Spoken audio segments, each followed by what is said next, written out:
장하오이는 못생기고 징그럽고 외로운 루저였어요. 아무도 그를 원하지 않았죠. 그러다 어느 날 갑자기 하렘킹이 되어 모든 미녀들을 사로잡았어요. 하지만 말이죠. 그 전에 하오이는 폭도들에게 쫓기다가 죽을 때까지 쫓기다가 죽었어요. 그때 분홍색 여신이 나타나 그에게 큐피드 초콜릿을 먹었냐고 물었어요. 죽었어요. 그때 분홍색 여신이 나타나 그에게 큐피드 초콜릿을 먹었냐고 물었죠. 물었어요.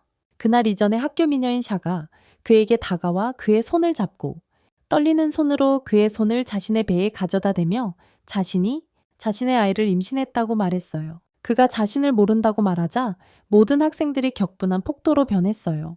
그리고 무자비하게 그를 쫓았다.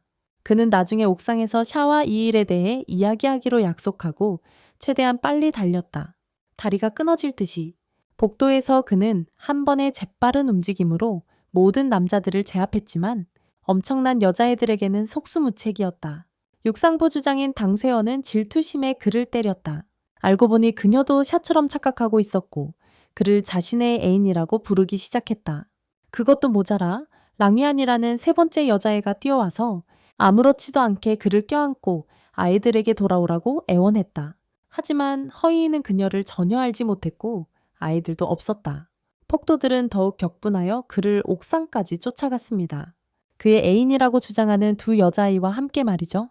혼란스럽고 화가 난 허이는 자신은 그 여자아이들을 전혀 모른다고 큰 소리로 소리쳤고 자신의 결백을 증명하려는 듯 난간 끝으로 나가며 뛰어내리겠다고 위협했습니다. 그의 결백을 증명하려고.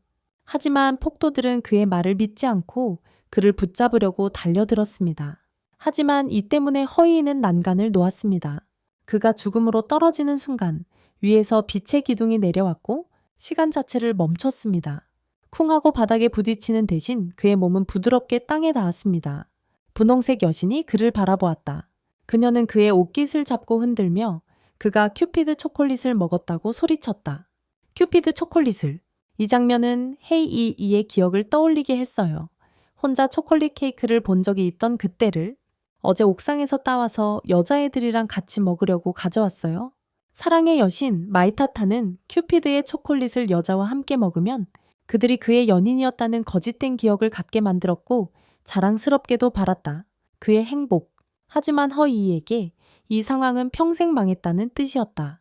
마이타타는 그들의 가장 큰 소원을 들어주면 그 저주를 풀 수 있다고 말했다. 마법 주문을 외우면 그는 원하는 대로 살 수 있을 거예요.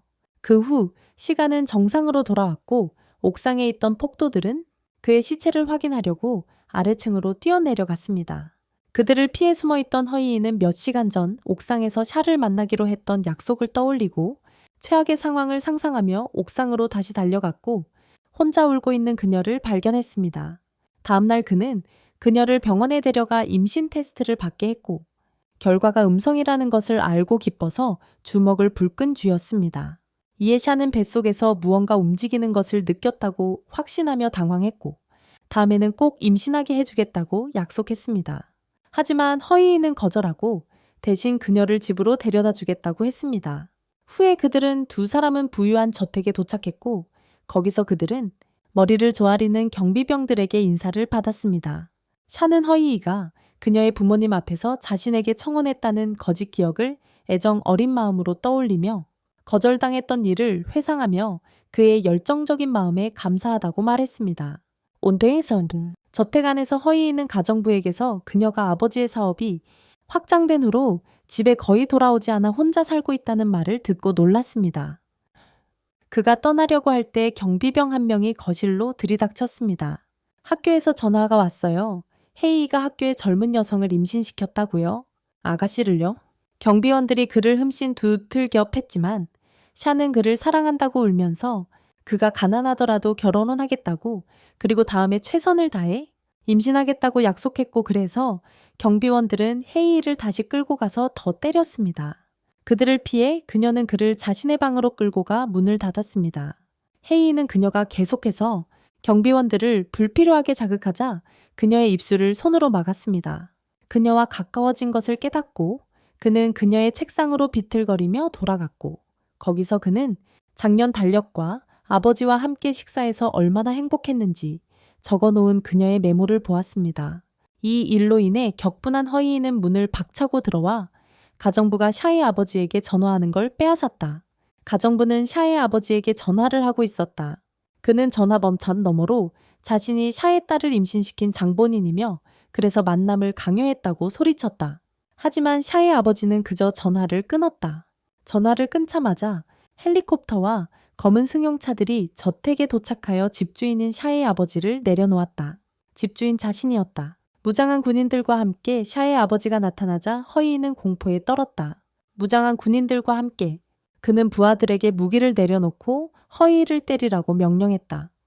샤가 허락할 때까지. 병원에서 나온 음성 판정 결과를 그에게 전해주자 그의 전화통화 중 폭발적인 반응에 당황했습니다. 허이인은 앞으로 나아가 아버지를 올려다보았습니다. 아버지는 그가 그렇게 죄를 뒤집어 쓰지 않았더라면 딸에게 돌아오지도 않았을 것이라고 말했습니다. 호화로운 집과 모든 선물보다 아버지의 애정이 더 필요했던 딸에게 말입니다. 그 말은 저택에 있던 모든 사람들의 마음을 울렸고 그러자 허이는 떠났습니다. 가슴이 격렬하게 뛰도록 달렸지만 그가 도착한 곳은 단지 자신의 집 뒷문이었습니다. 하지만 샤가 나타나 키스로 그에게 감사를 표하고는 순식간에 사라졌습니다. 바로 그때 담쟁이 덩굴을 타고 메이타다가 나타나서 자신의 가장 큰 소원을 들어줌으로써 마법을 풀 수 있었다고 설명했다. 그의 소원을 말이야? 다음날 학교에서 허이인은 아무도 눈치채지 못하게 교실에 들어왔다. 적어도 그렇게 생각했다. 샤가 그의 책상으로 다가와 데이트 신청을 하자 허이인은 메이보 타다의 이름을 불렀고 그녀를 소환하여 다시 한번 시간을 멈췄다. 메이타다는 마법이 풀렸기 때문에 거짓 기억은 사라졌지만 지난 이틀 동안 일어났던 일은 여전히 기억할 것이고 현재의 감정까지 지워지지는 않을 거라고 말했다. 꼭 그렇게 되는 건 아니지만 그녀가 사라진 후 허이인은 마지못해 그녀와 데이트를 하기로 했지만 그때 문이 쾅 열리고 칼이 그의 자리로 날아왔습니다. 검은머리 소녀 아오양 쭈리가 그의 바로 몇 인치 앞에 칼을 찔렀다. 사타구니를 향해 그리고 샤 앞에서 자신의 영역임을 표시하듯 그에게 세게 키스했다. 그녀의 어머니도 거기에 있었고 미국에서 멀리까지 단지 어떤 남자애 때문에 날아왔다고 꾸중하며 그녀의 얼굴에 가방을 던졌습니다. 단지 어떤 남자애 때문에 어머니와 딸은 서로 물러서려 하지 않고 서로 노려보기 시작했습니다. 서로 물러서지 않았습니다. 어머니는 그녀를 기절시켜 경비병들에게 끌고 가게 했습니다. 나중에 허이인은 메이타다에게 그녀가 자신의 정신없는 어린 시절 친구라고 말했습니다. 샤오는 상대가 누군지는 보지 못했지만 그 대화를 엿들었습니다. 그녀는 드리세오리 가에로가 그의 어린 시절 첫사랑일까봐 데이트를 취소할까 고민했습니다. 첫사랑이라고 생각했습니다. 하지만 놀랍게도 호이이이는 내일 데이트를 계속하고 싶어 했습니다. 그 후 허이이는 계단에서 쉰슌을 만났고 쉰은 갑자기 그를 때렸습니다. 그리고 그와 헤어졌습니다. 그들은 실제로 서로를 몰랐기 때문에 이것이 그를 짜증나게 했고 그는 그것을 싫어했다. 여자가 먼저 그와 헤어질 용기가 더 많았다는 사실에 그리고 아무도 없다고 소리쳤다. 그 태도라면 그녀를 데리고 갈 텐데 그 말을 진지하게 받아들여야 한다고 조언했습니다. 보통 경고의 의미로 하는 말인데 허이인은 자기 때문에 그녀가 마음이 너무 상해서 이 세계로 가버릴지도 모른다고 생각했어요. 하지만 그 생각은 훈이 팀져서 벌 주는 걸 보면서 산산조각 났죠. 운동부에서 진 팀원들에게 무자비하게 벌을 주는 걸 보고 말이에요. 그는 그녀에게 따지며 호스를 빼앗으려 했지만 결국 자신이 물을 뒤집었었어요. 그녀는 그를 때리지 않고 그저 씩씩거리며 가버렸어요. 다음날 허이인은 데이트에 늦게 일어났고 주리에가 방에 가두는 바람에 더 늦었어요. 옆집으로 넘어가서 어린 여자아이에게 유유는 과자로 뇌물을 준 후 자기 집 현관문을 사용하게 해줬어요. 데이트에 늦었지만 샤는 그를 용서하고 카페에서 음료를 마시러 가자고 했어요. 음료를 마시러 갔어요. 분위기는 조용하고 어색했어요. 허이인은 꿈꿔왔던 고백과는 달랐죠. 그의 머릿속에선 말이죠. 순수한 그의 상상 속에서 샤는 우아하고 사랑스럽게 그에게 사랑 고백과 함께 선물을 건네는 공주였고 그는 왕자였어요. 하지만 샤는 첫 데이트라 부끄러워 얼굴이 빨개졌고 허이인은 걱정이 되어 샤의 이마에 손을 대고 열이 있는지 물었어요. 열이 있는지 물었어요. 얼굴이 불과 몇 인치 떨어져 있다는 걸 깨닫자마자 두 사람은 당황해서 서로에게서 떨어져 다시 조용해졌습니다.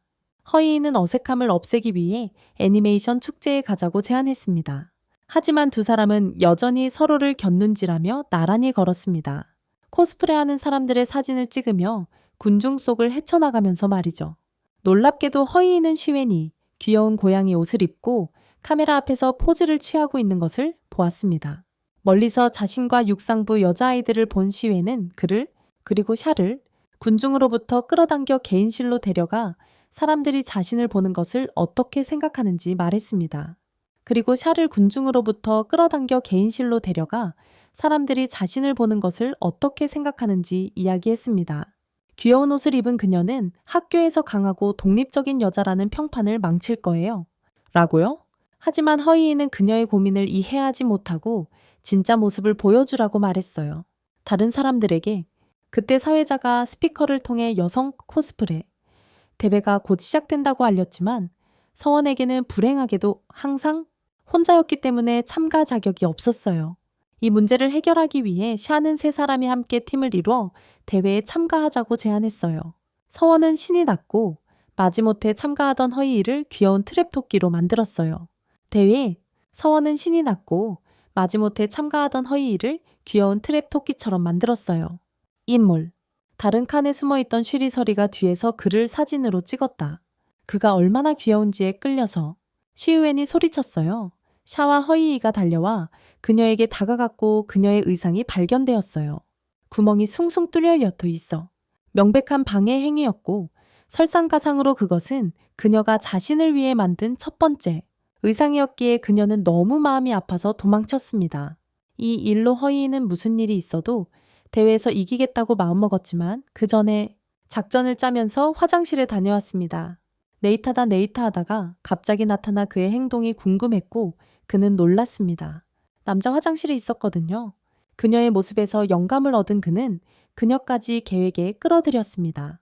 무대 위에서 허이는 긴장한 나머지 관객들 앞에서 넘어졌지만 그것을 귀여운 행동으로 바꿔 모든 남자들의 마음을 사로잡았습니다. 한편 샤는 서문을 찾으려고 여기저기 미친 듯이 찾아다녔지만 어디에도 찾을 수 없었습니다.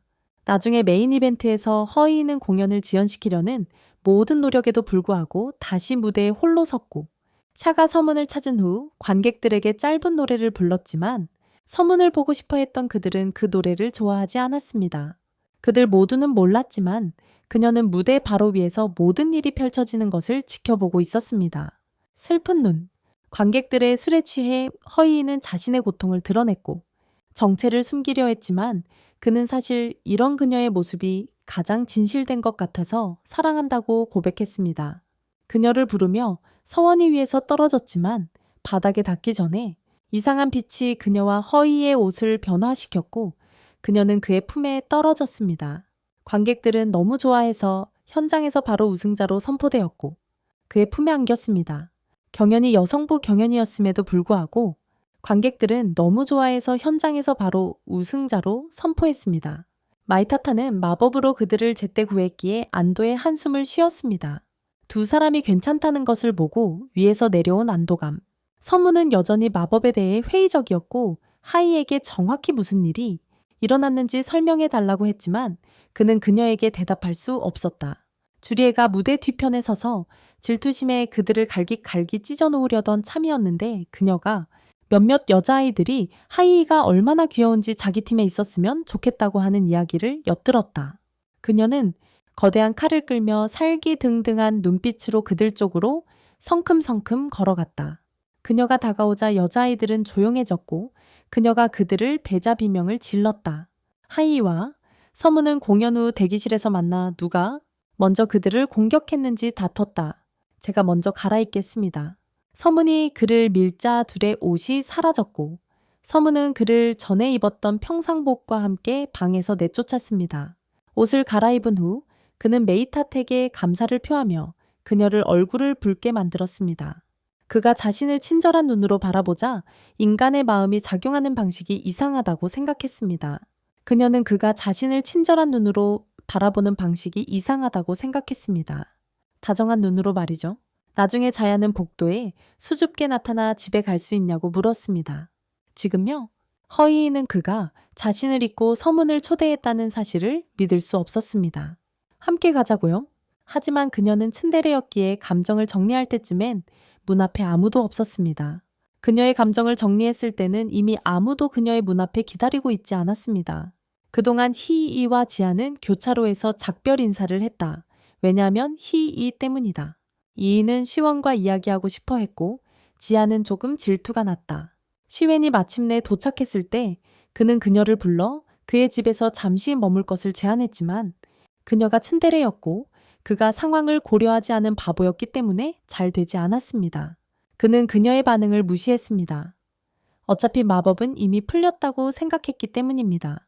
그는 그녀의 반응을 대수롭지 않게 여겼습니다. 어차피 마법은 이미 풀렸다고 생각했기에 그녀가 다른 사람들에게 자신의 진짜 모습을 보여주기를 바랐습니다. 그날 밤 늦게 그는 금발의 아름다운 여성의 아파트를 방문했습니다. 금발 여자가 그를 반갑게 맞이하며 얼마 만에 보는 거냐고 말했고 그의 손을 잡고 안으로 안내했다. 그 매력적인 여자는 그의 선생님 자이 선생님이었고 그녀를 만난 그는 추억에 잠겼다. 과거에 그는 줄리와 항상 최고 성적을 두고 경쟁했지만 그녀는 그를 이길 수 없어 좌절감에 그를 쫓아다니며 때렸다. 그녀의 구타를 피하기 위해 허이는 일부러 성적을 낮춰 그녀를 웃게 만들고 자신감 있게 만들었다. 하지만 중학교 때 그녀는 확성기로 그가 이번에 최고 성적을 받지 못하면 자기가 시키는 대로 다 하고 자기와 함께 갈 거라고 선언했다. 미국. 그게 싫었던 그는 최선을 다해 1등을 차지했습니다. 결과를 보고 줄리는 그가 자신을 싫어한다고 생각하고 눈물을 흘리며 후회하게 될 거라고 소리쳤습니다. 그리고 도망쳤습니다. 바로 그때 제이 씨는 술에 취해 정신을 잃었고 다음날 허이를 자기야라고 부르며 놀렸습니다. 공개적으로 말이죠. 학교에서 허이는 팀 훈련 중인 시온을 찾아가 팀의 모든 여자아이들과 어이없는 내기를 했습니다. 조건은 그가 학교 전체에서 최고 점수를 받는 것이었고 그가 이기면 여자아이들은 그의 말을 모두 따라야 했습니다. 이 말은 육상부 여자애들의 자존심을 건드렸고 그들은 그의 내기를 쉽게 이길 수 있을 거라 생각하며 자랑스럽게 받아들이면서 그에게 욕설을 퍼부었습니다. 그들 중 한 명이 상위 5위 안에 들었으니까요. 그들은 그렇게 생각했습니다. 하지만 허이는 그들의 자신감에 조금도 겁먹지 않았고 오히려 그들을 더욱 자극했습니다. 더욱더 그때부터 그는 밤늦도록 책 더미를 쌓아놓고 열심히 공부했습니다. 밤늦도록 말이죠. 시험 전날 그는 창밖에서 혼자 비를 맞고 서 있는 주리의 모습을 보았습니다. 주리는 돌아왔다고 중얼거리고 있었고 허이는 우산을 들고 서둘러 뛰어내려가 그녀를 만났습니다. 그녀를 그의 앞에서 떨면서 자신감은 산산조각이 났다. 자신이 아무것도 아니라고 느끼며 전 남자친구가 돌아왔기 때문이었다. 그는 그녀의 얼굴을 타고 흐르는 눈물을 닦아주며 모든 것이 잘 될 거라고 안심시켰다. 괜찮을 거라고. 그는 그녀의 어깨에 팔을 두르고 가슴에 끌어안았다. 밤비에 흠뻑 젖으면서 우산은 내려놓고 그들은 밤비에 흠뻑 젖었다. 그 후 그녀의 어머니는 그녀를 돌봐줘서 고맙다고 그에게 감사를 표하며 줄리는 지금 좀 불안정해서 당분간 학교에 나오지 않을 거라고 말했다. 다음날 비는 그쳤고 허이는 시험을 아주 쉽게 풀어냈다. 마치 아무것도 아닌 것처럼 육상부 여자애들을 짜증나게 하면서 아주 쉽게. 시험 결과 발표를 앞둔 날 허이는 자랑스럽게 운동부가 훈련 중인 체육관에 들어가 내기에서 진 벌칙으로 서은이에게 2주 동안 메이드 복장을 입히겠다며 보여주자 서은은 충격을 받아 손에 들고 있던 공을 떨어뜨렸다. 그동안 서은은 허이의 힘든 공부를 걱정했고 그가 갑자기 그런 내기를 제안한 이유를 알 수 없어 당황했었다. 하지만 이제 모든 것이 분명해졌고 그녀는 어리둥절해졌다. 모두 결과를 확인하고는 허이가 1등을 했다는 사실에 충격을 받아 그를 변태에다 치터라고 소리쳤다. 심지어 교수진까지 성적을 확인했지만 그가 실제로 부정행위를 하지 않았다는 사실에 실망했습니다. 그는 정말로 부정행위를 하지 않았습니다. 여학생들이 간 후 선생님은 허이가 학교 전체를 놀라게 했던 그의 갑작스러운 상위권 진입에 대해 언급하며 그에게 그런 잠재력이 있다는 것을 몰랐다고 말했습니다. 그런 잠재력이 있다는 것을 몰랐습니다. 체육관에서 학생들은 서은의 귀여운 메이드 복장에 열광했고 그녀가 밝게 팀의 새 멤버를 모집하는 포스터를 나눠주자 더욱 그랬습니다. 군중들은 그녀를 보며 사진을 찍고 그녀가 사랑스러운 미소를 지을 때마다 정신을 놓았습니다. 그녀가 사랑스러운 미소를 지을 때마다 거의 정신을 잃을 듯 했습니다. 허이는 그녀의 어깨에 손을 얹고 살짝 밀어 그녀를 더욱 학교 앞에서 그런 옷차림을 자신있게 할 수 있을지 자신이 없었어. 심지어 그는 2주 동안 그렇게 입을 거라고 선언했어.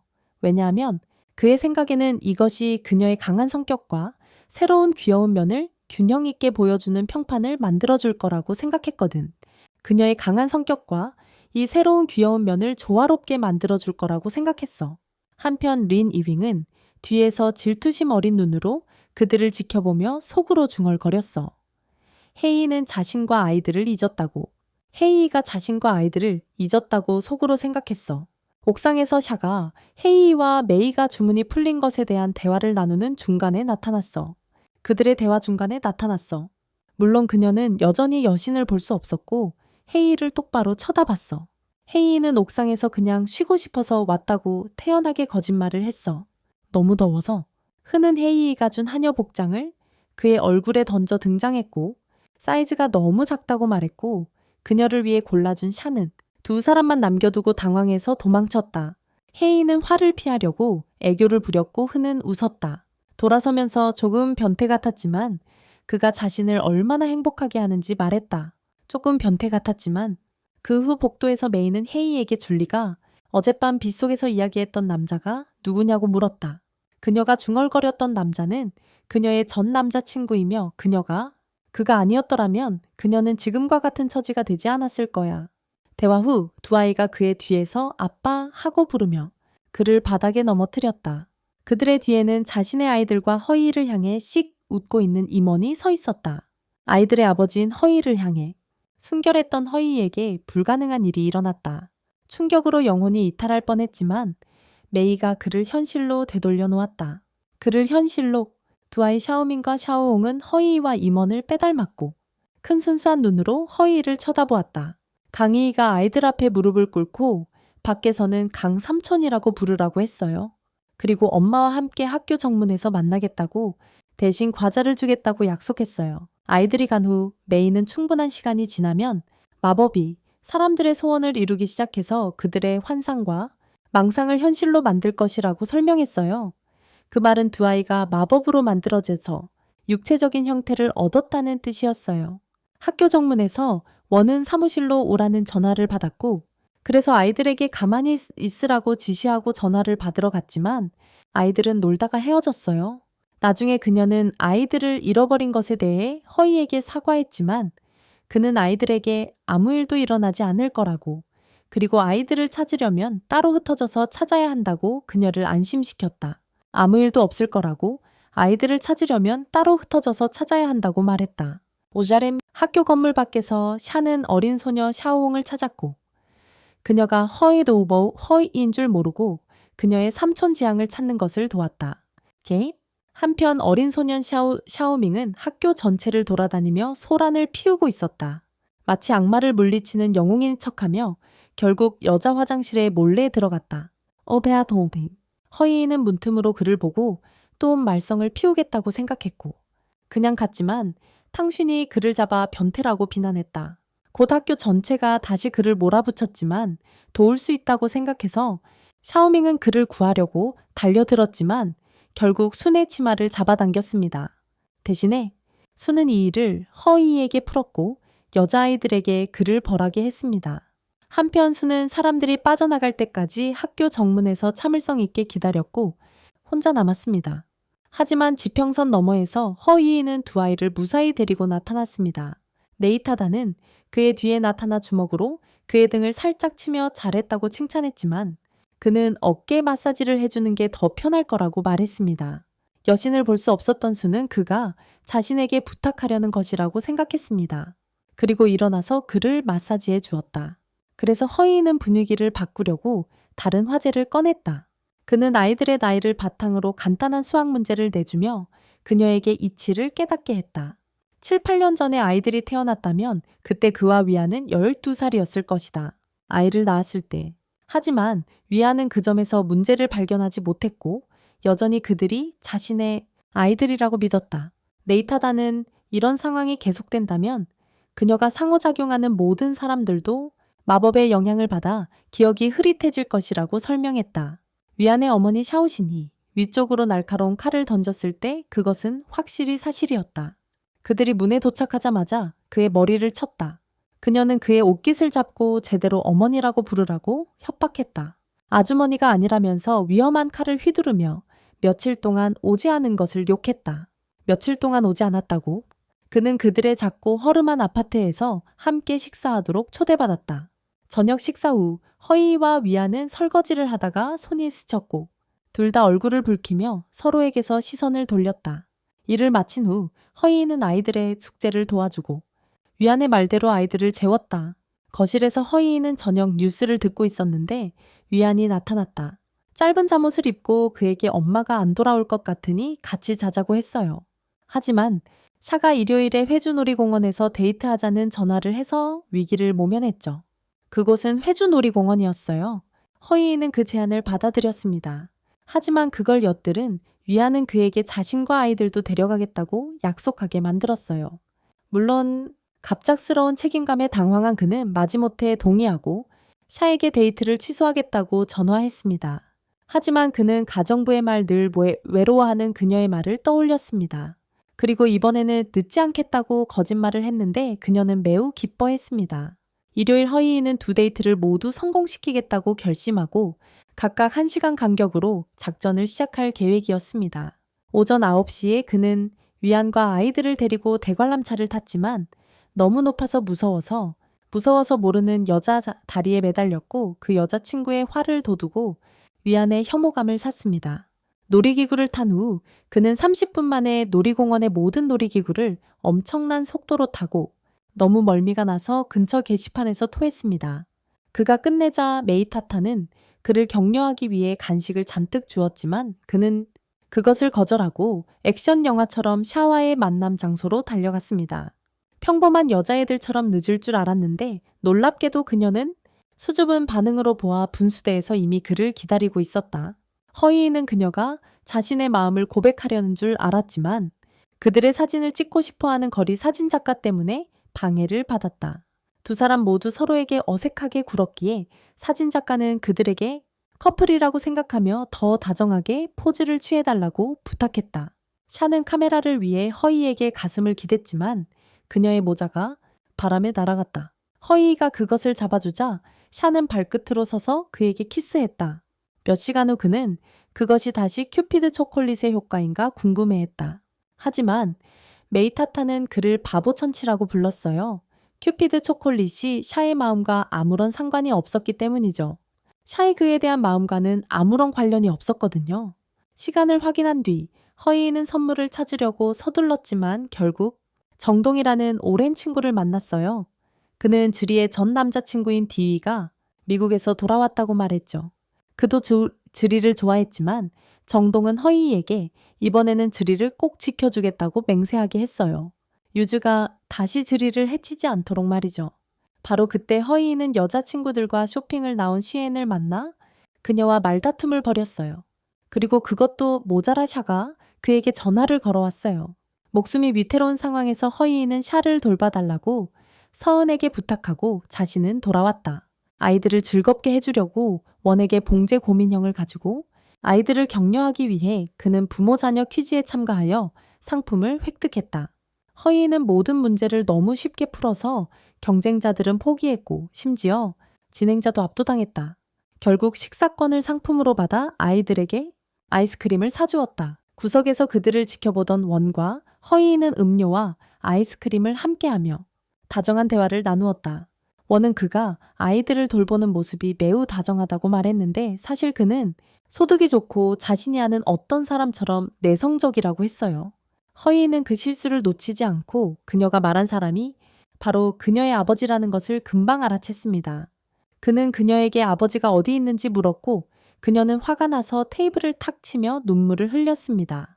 그녀는 그 질문에 대답하지 않고 아이들과 함께 어딘가로 쇼핑을 가서 이야기를 피했습니다. 대화를 피하기 위해서였습니다. 근처를 걷던 샤와위아는 허이와 그녀를 보고 그녀의 눈이 빨개진 것을 보고 마치 울었던 것처럼 걱정했습니다. 그들은 즉시 그의 잘못이라고 생각하고 그를 신문하기 시작했습니다. 하지만 그가 그녀를 돕고자 했던 것뿐이라는 걸 알게 되자 그들은 그녀를 걱정하는 마음에 그를 보내주었어요. 그녀를 걱정해서요. 두 소녀가 그가 버스를 타고 떠나는 것을 지켜보며 원은 샤에게 그렇게 그를 보내줘도 괜찮겠냐고, 다른 여자와 함께 있어도 괜찮겠냐고 물었어요. 샤는 그가 그럴 수밖에 없었다고 대답했어요. 샤는 허이이가 마음씨 좋은 남자였고 원이 도움이 필요했기 때문에 그녀가 원한다고 해도 그를 막을 수 없었을 거라고 말했어요. 한편 허이이는 원에게 전에 선을 넘은 것에 대해 사과했어요. 원은 그가 자신을 걱정해 준다는 것을 이해하고 미소 지었어요. 허이이는 사진사를 불러 그들과 함께 단체 사진을 찍자고 부탁했어요. 사진사는 그를 알아보았고 아이들이 그를 그렇게 부르는 것을 듣고 놀랐어요. 아빠는 그가 예쁜 여자랑 아내를 속였다고 생각하게 만들었어요. 전에 본 여자 말이에요. 집에 돌아와서 원은 그에게 고마움을 표했지만 아이들 앞에서는 그런 이야기를 절대 하지 말라고 경고했어요. 그녀의 눈은 마치 칼날처럼 그의 영혼을 파고들었죠. 마치 칼날처럼 그의 영혼을 파고드는 듯한 눈빛으로 말이에요. 칼처럼. 단체 사진을 다시 한번 본 허이이는 메이타다의 말, 즉 거짓 기억은 현실과 어떤 연관이 있다는 말을 떠올리며 진실을 알아내기 위해 원 주변 사람들을 조사하기로 결심했어요. 거짓된 기억은 종종 현실과 어떤 연관성을 가지고 있다는 메이타다의 말을 떠올리며 진실을 밝히기 위해 원 주변 사람들을 조사하기로 결심했습니다. 다음날 그는 원의 초등학교에 가서 바보처럼 교무실에 들이닥쳐 담임 선생님을 찾으려 했습니다. 교무실에 마치 바보처럼 난입해서 담임 선생님을 찾으려 했습니다. 예상대로 교수진 전체가 그에게 적대적이었고 그를 때리려 했다. 하지만 그는 도망치는 데 성공했고 복도에서 원의 담임 선생님을 만났다. 복도에서 선생님은 그에게 수업 실습생 시절에 원의 아버지가 항상 수업 후에 자신을 데리러 왔고 원 자신이 밝고 외향적인 아이였다고 말했다.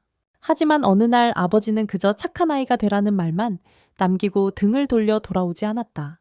알고 보니 부모님이 이혼하셨고 원희는 우울증에 빠져 세상과 단절되었다. 그리고 돌아오지 않았다. 분명히 부모님이 이혼하시면서 원희는 우울증에 빠져 세상과 단절되었다. 그리고 세상과 단절되었다. 이 모든 이야기를 들은 허이이는 원의 아버지 주소를 물어봤지만 당연히 실패했습니다. 최후의 수단으로 그는 그에 대한 자료를 얻기 위해 경찰서에 침입하기로 결정했습니다.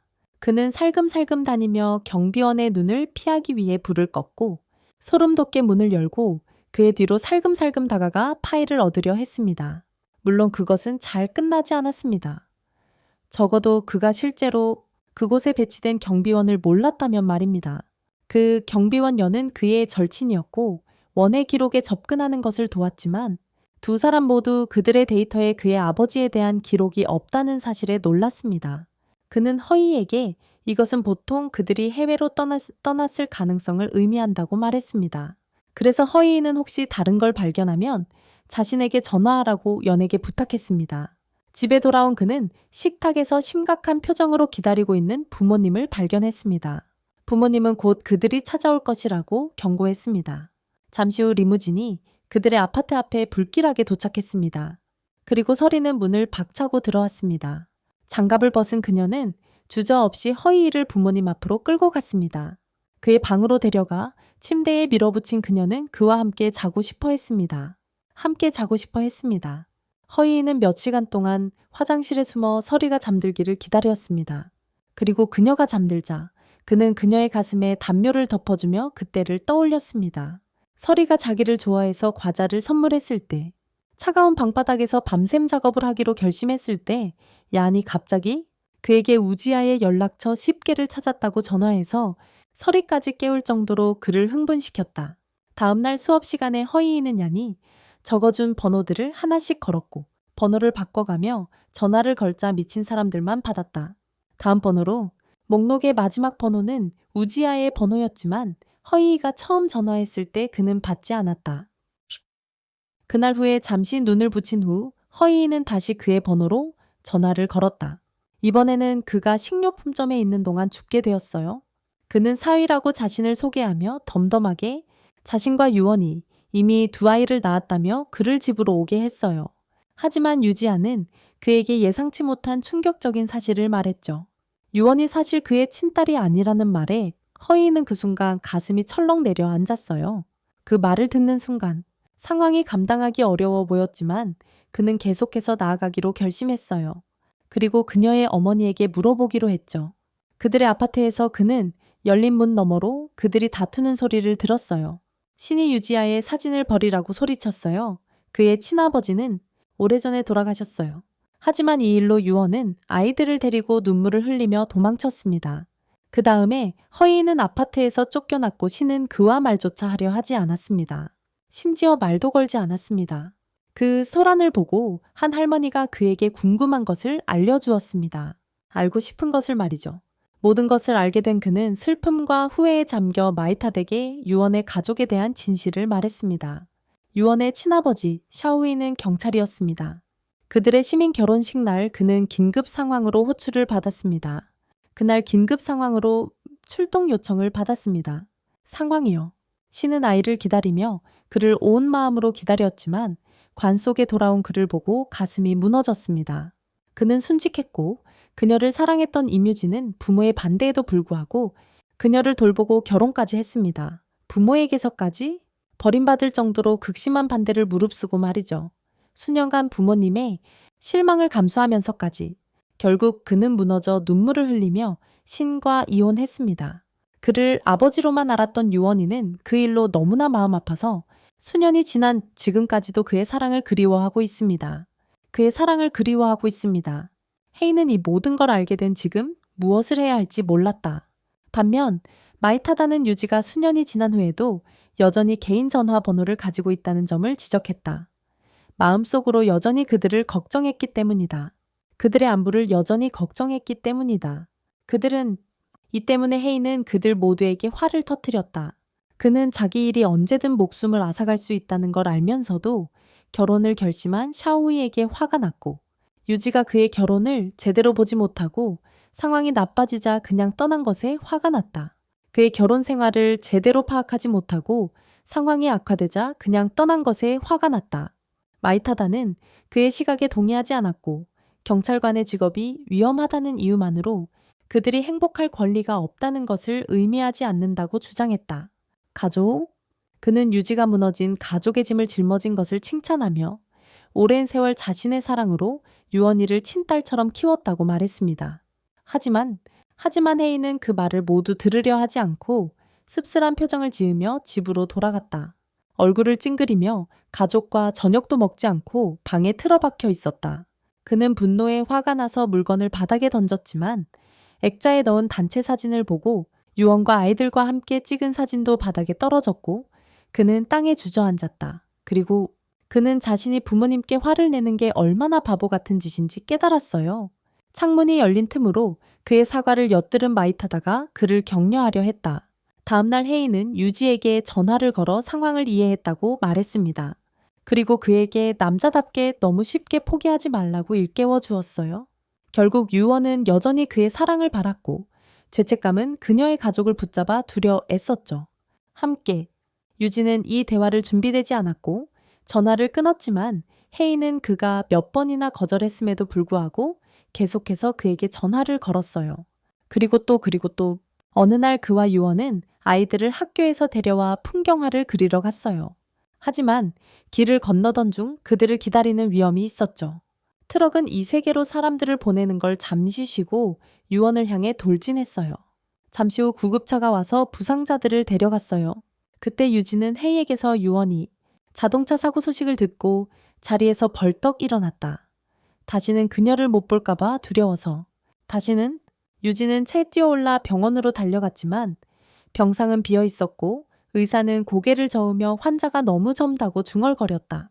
그는 그녀가 영원히 떠났다고 생각하며 이렇게 오랫동안 집에 돌아오지 않은 자신을 후회했다. 그의 얼굴에는 쓴 눈물이 흘러내렸다. 그녀가 이제 영원히 떠났다고 생각하며 이렇게 오랫동안 집에 돌아오지 못한 자신을 후회했다. 그때 유언이 그의 뒤에 나타났다. 오랜만에 그를 만나 놀란 표정이었다. 그의 기억은 희미했지만 마음은 그가 누구인지 알아보았고 그의 품으로 달려가 따뜻하게 껴안았다. 한편 다른 방에서는 헤이에가 병상에서 상처를 입은 채 깨어났다. 그리고 자신이 어떻게 그는 트럭이 유언을 치기 직전에 그녀를 밀쳐냈고 그리고 메이타오투가 눈물을 글썽이며 자신의 능력으로 트럭을 멈추는 모습을 그가 보았습니다. 그녀의 능력으로 그가 깨어났을 때 샤와슌이 그를 맞이했지만 그는 거의 즉시 다시 잠들었고 샤오민과 샤오홍이 회전목마에서 내려 그에게 함께한 추억을 그린 그림을 건네주는 꿈을 꾸었습니다. 그림에는 그들의 모든 추억이 담겨 있었습니다. 마법이 사라지기 전 그들은 눈물을 흘리며 마지막으로 그를 껴안고 작별 인사를 했습니다. 그들을 만들어낸 마법은 허공으로 사라졌습니다. 그가 다시 깨어났을 때 유언이 그의 침대 옆에서 그가 눈을 뜨기를 기다리고 있었습니다. 한 달 후 병원은 그가 퇴원할 수 있도록 했습니다. 마치 그것이 멋진 하루의 시작. 헤이는 바로 똥을 밟았고 그의 모든 후궁들이 차에서 내려 그를 태우려고 했고 전쟁터 같은 분위기가 조성되었습니다. 그들을 피해 헤이는 뒷문으로 빠져나가려 했지만 줄리의 함정에 빠져 그녀의 리무진에 끌려갔습니다. 하지만 경쟁은 거기서 끝나지 않았습니다. 나중에 여자들은 자신만의 방식으로 그를 회복시키기 위해 죽을 끓여주려고 계획했고 복도에서 서로 만났습니다. 사자구도의 막다른 길에 갇힌 여자들은 그의 곁으로 달려갔지만 헤이가 다른 남자와 알몸으로 있는 것을 보고 실망하고 충격을 받았습니다. 사방이 막혀버린 상황에서 소녀들은 그의 곁으로 달려갔지만 헤이가 다른 남자와 벌거벗은 차에 있는 모습을 보고 실망하고 충격을 받았다. 정동이 마침 그곳에 있어서 그가 연고를 바르는 것을 도와주었지만 헤이는 계속 불평하면서 장면이 마치 동인지에서 나온 것처럼 보이게 만들었다. 여자애들은 하나씩 멋진 요리를 차려준 후에 헤이에가 누구의 수프를 먼저 먹을지 계속 다퉜어요. 하나씩 멋진 요리를 차려준 후에 말이죠. 맛있는 냄새를 맡고 그의 쌍둥이 이웃타오타오와 위안이 찾아왔다. 수프의 향기가 그에게 모든 요리를 다 먹게 할 아이디어를 주었다. 방에 혼자 있던 동이 그가 옷을 갈아입는 것을 도와주며 얼마나 강렬했는지 이야기해줬다. 그의 후궁이 어디에 있는지 물었고 왜 줄리와 사귀지 않는지 그에게 물었어요. 나는 항상 그녀를 사랑했고 지금 그녀는 미친 듯이 그를 사랑하고 있었다. 헤이에는 그녀의 대타가 되고 싶지 않다고 말하며 인상을 찌푸렸어요. 그리고 옷 갈아입고 나면 밖에서 만나자고 했습니다. 동이 떠난 후 메이타오타오는 헤이에게 간식을 주며 자신 때문에 싸우던 커플이 헤어졌다고 울면서 이야기했습니다. 자신의 마법 때문에 싸우던 커플이 헤어졌다고 울면서 이야기했습니다. 주리에가 문 뒤에서 그녀의 목소리를 듣고 방에 뛰어들어와 그녀를 찾느라 방을 뒤집어 놓았습니다. 다른 여자아이들도 그를 몰아쓰려고 했지만 메이타오타오가 발각되자 시간을 멈추려고 했지만 그녀의 마법은 여자아이들의 옷을 몇 번 바꾸는 것에 그쳤습니다. 그녀는 결국 그들에게 그 사건을 잠시 잊게 했고 나중에 울었다. 헤이가 마법의 힘이 약해지면서 어떻게 인간이 될지도 모른다고 했어. 초콜릿 사건이 너무 오래 끌렸어요. 그가 방을 나서기도 전에 텔레비전에서 유명한 아이돌 샌디가 헤이의 이름을 말한 후 쓰러져 혼수 상태에 빠졌다고 알렸습니다. 알고 보니 그녀는 초콜릿을 먹은 소녀들 중 한 명이었고 이제는 그에게 푹 빠져 있었습니다. 하지만 그녀에게는 다른 점이 있었습니다. 다른 소녀들과 달리 샌디는 마법을 사용할 수 있어 현실 자체를 조종할 수 있었습니다. 그녀는 헤이에를 다른 차원으로 불러들여 아름다운 노래 목소리로 그를 맞이했습니다. 헤이에는 그녀에게 자신이 누구인지 물었고 그녀의 강력한 매력에 놀랐습니다. 그녀는 아름다운 목소리로 노래했습니다. 헤이에는 그녀에게 자신이 누구인지 물었고 그녀의 강력한 매력에 놀랐습니다. 자신의 연인이자 꿈의 공동 소유자이며 자신이 새 세상으로 데려오고 싶은 사람이라고 말했어요. 그녀는 그를 새로운 세상으로 데려오고 싶어 했어요. 그녀는 그를 옥상으로 데려가 함께 뛰어내리자고 했지만 하이에는 그녀의 망상을 따라가고 싶지 않았고 그녀를 현실로 돌아오게 하려고 손을 내밀었어요. 현실로? 대신 샌디는 건물에서 뛰어내리며 마법의 날개를 펼치며 그를 자신의 세상으로 데려갔어요. 그녀의 세상으로 환영하며 샌디가 거대한 종이 비행기 뒤에 하이에를 강제로 태워 자신의 세상을 보여주자 환상과 현실이 뒤섞였어요.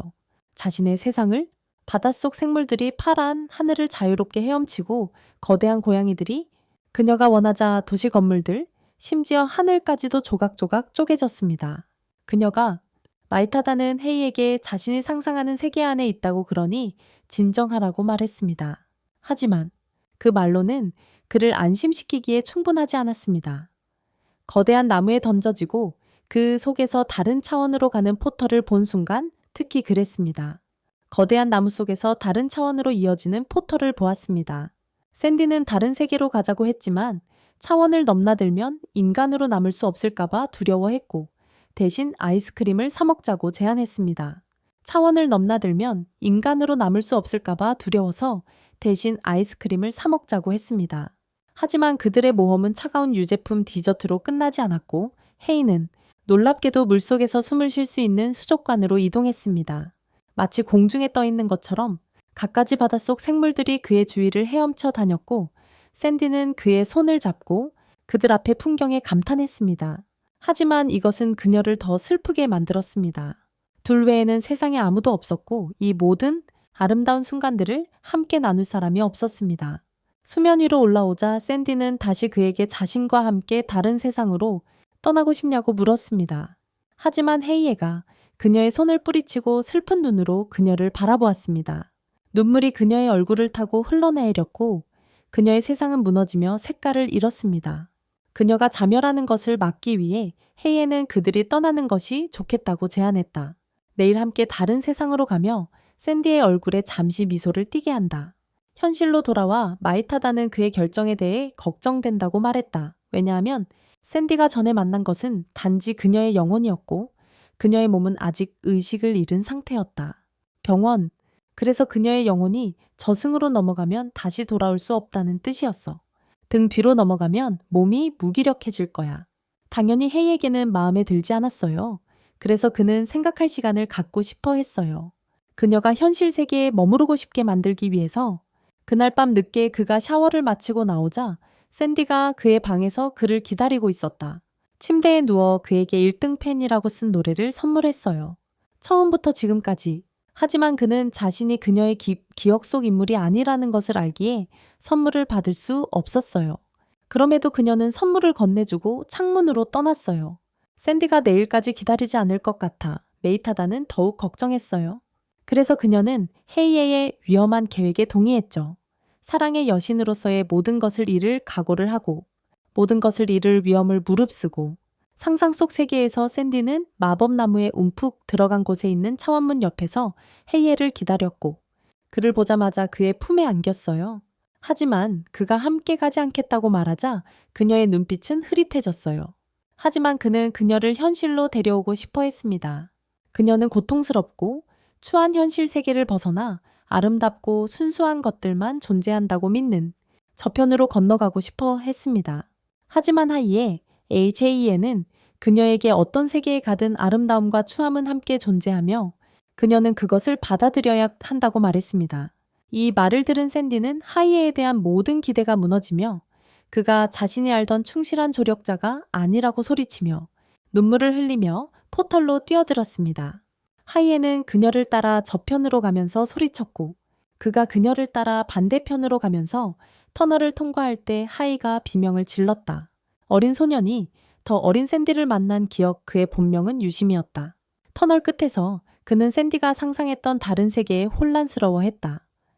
그것은 그녀가 그린 그림과 전혀 달랐기 때문이다. 그곳은 칠흑 같은 어둠이었고 광활한 허무의 평원에서 죽음이 그들을 애워쌌다. 칠흑 같은 어둠이었고 광활한 무의 평원에서 죽음이 그들을 둘러쌌다. 샌디는 울며 무릎을 꿇었고 헤이에가 손을 내밀며 사랑의 여신과 그녀를 통해 만난 소녀들이 어떻게 비참한 삶 속에서 행복을 찾았는지 모든 것을 이야기해 주었다. 그녀는 현실에서도 행복을 찾을 수 있다는 확신을 얻기에 충분했다. 이것만으로 그녀는 자신이 찾을 수 있다는 가능성에 확신하게 되었다. 현실 세계에서 행복을 되찾고 그의 말을 믿기로 했다. 현실로 돌아와서 헤이에는 리뉘안에게 전화해서 기사 하나 써달라고 부탁했어요. 샌디 코마와 그녀의 소속사가 그녀에 대해 전혀 걱정하지 않았다는 이야기. 그는 샤오를 이용해 그녀의 광범위한 인맥으로 온라인에 소식을 퍼뜨려 여론의 동정을 얻었습니다. 대중에 그는 또한 샤오에게 그녀의 인기를 이용해 팬들을 모아 시위를 벌이도록 직접적으로 마음을 움직이도록 요청했습니다. 그녀의 팬들을 모아 시위를 벌이게 했습니다. 그런 다음 그는 세이디의 진짜 어린 시절 친구인 루즈를 만나 그의 이야기를 털어놓게 했습니다. 이야기를? 그는 헤이에게 샌디가 그의 옆집 이웃이었고 모두가 그녀를 괴짜라고 생각했기 때문에 친구가 되었으며 그녀가 항상 노래를 잘했기 때문에 노래 실력을 보여주도록 격려했다고 말했습니다. 결국 그녀는 기획사와 계약을 맺었고 기획사는 그녀의 사회 활동을 엄격하게 제한했습니다. 활동을 그녀와 시간을 보내라고 연락해서 많은 돈을 지불했어요. 그녀를 감금하는 것을 도왔다는 죄책감과 또래들로부터 고립되었다는 사실에 미쳐버렸어요. 그들은 그를 그녀와 같은 괴짜로 여겼기 때문에 다른 또래들과는 떨어져 있었죠. 그의 에이전시 계약 갱신날 그는 억눌렀던 감정들 때문에 무너져서 일을 그만뒀어요. 더 이상 그녀의 보모 노릇을 하고 싶지 않다고 소리치며 자신의 삶을 살고 싶다고 말했죠. 그녀가 문 뒤에서 듣고 있다는 것을 모른 채 말이죠. 자신의 삶을 살고 싶다고 그녀가 문 뒤에서 듣고 있다는 것을 모르고 말했어요. 예? 그는 그 폭발적인 감정에 후회와 슬픔으로 가득 찼고 그의 모든 감정이 그 안에서 폭발하기 시작했어요.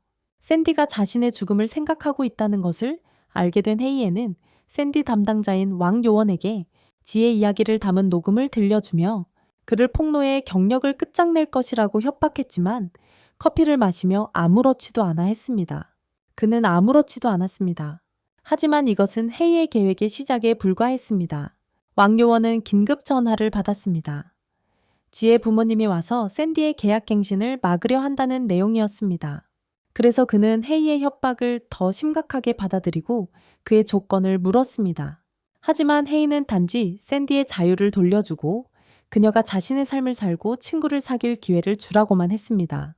그는 단지 샌디의 자유를 돌려주고 그녀에게 인생을 살고 친구를 사귈 기회를 달라고 요청했습니다. 그녀가 자신의 삶을 살고 친구를 사귈 수 있도록 말입니다. 하지만 왕은 웃으며 그녀가 친구 하나라도 가질 수 있는 게 다행이라고 그녀가 얼마나 괴짠지 생각하면 말이야 라고 말했다.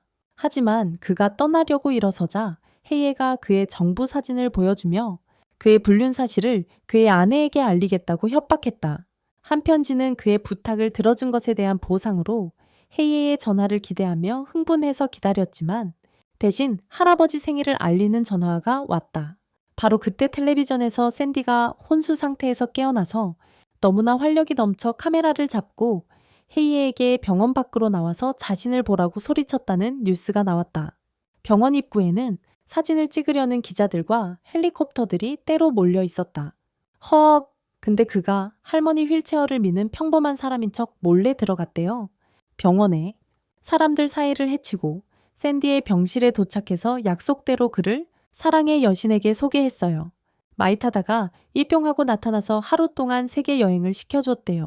세계 여행을 스톤헨지 위에 앉아서 헤이의 초콜릿 사건과 그 초콜릿이 어떻게 만들어졌는지에 대해 이야기했대요. 얘기를 했대요. 옛날에는 사랑의 여신들이 활과 화살을 썼지만 누군가가 기억 마법을 이용해서 초콜릿을 만들자 서로 협력해서 사랑 사업을 더 크게 만들었대요. 효율적이었어요. 이 모든 건 자신이 감독이라고 부르는 잘생기고 똑똑하다고 말하는 사람 덕분이었죠. 정말 잘생기고 똑똑하다고 말했어요. 메이타다도 현실 세계에서의 걱정을 덜어주며 헤이를 포함해 모두가 진짜 그녀를 보고 싶어하고 듣고 싶어 할 거라고. 그녀의 어려움을 해결하고 그녀를 지지하기 위해 많은 노력을 기울인 헤이를 포함해서 말이죠. 모두가 진짜 그녀를 보고 싶어하고 듣고 싶어 할 거라고 말해줬어요. 마법 같은 여행 후 샌디는 미디어 앞에 나타나 팬들에게 지지에 감사를 표하고 기획사와 합의 후 해외 유학을 갈 것이라고 하지만 그 전에 콘서트를 열겠다고 말했어요. 그 전에 팬들을 위한 콘서트를 열겠다고 말했어요. 콘서트 날 밤 루지는 무대 뒤편에서 그녀의 방문을 두드렸고 한 아름 장미꽃을 들고 그녀를 괴롭힌 것을 사과했습니다. 샌디는 그의 손을 잡고 그를 용서하며 거짓말이 모두 사라진 지금 진정한 친구가 될 수 있냐고 물었습니다. 그녀의 친절에 감동한 루지는 그녀와 친구가 되기로 동의했고 무슨 일이 있어도 항상 그녀를 지켜주겠다고 약속했습니다. 한편 샌디가 무료 티켓을 준 후 헤이와 메이타다는 관객석에 앉아 그녀가 무대에 오르기를 흥분하며 기다리고 있었습니다. 그녀가 무대에 오르자 새 노래에 압도당했습니다. 그 노래는 큐피드 초콜릿 때문에 그녀의 삶이 어떻게 바뀌었는지에 대한 내용이었기 때문입니다. 그녀의 삶이 바뀐 이유가 큐피드 초콜릿 때문이었죠. 노래가 끝나갈 무렵 샌디는 하이에의 손을 잡고 꼭 쥐었다. 그의 귀에 입술을 가까이 대고 고마움을 속삭이며 모든 카메라가 포착했다. 그의 클로즈업. 다음날 그는 모든 화난 팬들로부터 도망치기 위해 덤불 속에 숨어 있었다. 그를 때리고 싶었던 사람부터 질투심에 그를 깎아내리고 싶었던 줄리까지 그에게서 정보를 끌어내려고 했던 기자들로부터 모든 것이 절망적으로 보일 때쯤 자이 양이 무거운 짐을 들고 그의 앞에 나타났다. 여행 가방 뒤에 숨어서 그를 구해달라고 부탁했고 자신이 그녀의 하인으로 삼겠다고 제안했어요. 몇 달을 교환하는 조건으로 그녀는 그를 베이징 로드에 있는 고급 카페인 타임 카페로 데려가서 카운터의 할아버지에게 부탁해서 그곳에 머물게 되었고 할아버지는 허락했죠. 어젯밤 뛰어다니느라 잠을 설쳐서 몹시 피곤했거든요. 근처 소파에 쓰러져 잠깐 눈을 붙였는데 깜짝 놀라 깨어났어요. 아름다운 백발의 남자가 테이블 맞은편에 앉아 있었거든요. 그 남자는 신비로운 분위기를 풍기며 헤이에게 무슨 고민이냐고 물었지만 헤이는 그에 대해 아무것도 묻지 않았어요. 그 남자는 헤이에게 관심을 보이며 고급스러운 사탕 상자를 건네주고는 떠났어요. 헤이는 그 남자를 지아에게 소개해주고 싶었어요. 지아는 콘서트에서 일어난 일 때문에 헤이를 걱정해서 카페로 바로 왔는데 그가 도착하자 그녀를 데려다주고 자리에 돌아왔더니 그는 이미 오래전에 가버렸다. 한편 마이타타는 자신의 도움 없이 헤이에가 평소처럼 다시 행복해진 것에 대해 분개하며 부두에서 풀이 죽어 있었는데 거기서 큐피드 초콜릿 공장의 사장이자 이전에 만났던 수수께끼의 백발 남자인 루스 이사를 만났다. 그는 큐피드 궁전의 관리직은 아니었지만 인간에게 자신의 모습을 드러냄으로써 큐피드 계약을 어긴 것에 대한 결과를 경고했지만 그녀의 마법을 조절하는 주문을 걸어 그녀를 돕기로 했다. 단 그녀가 더 이상 인간의 일에 개입하지 않는다는 조건이었다. 그녀의 마법을 다룰 수 있도록 돕는 주문을 걸어주겠다고 했지만 그 조건은 그녀가 더 이상 인간의 일에 간섭하지 않는 것이었다. 이런 일이 벌어지는 동안 지아와 헤이는 예상치 못한 데이트를 즐겼습니다. 쇼핑을 하고 오락실에서 게임도 하고 포토부스에서 사진도 찍었습니다.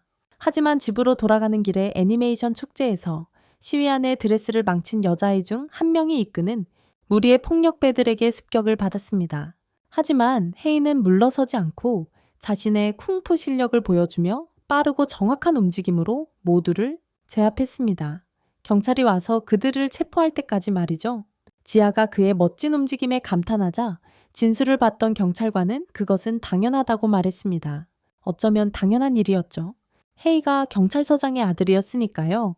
하지만 헤이는 눈살을 찌푸리며 바로 자리를 떠났습니다. 어떻게? 그는 경찰을 싫어했어요.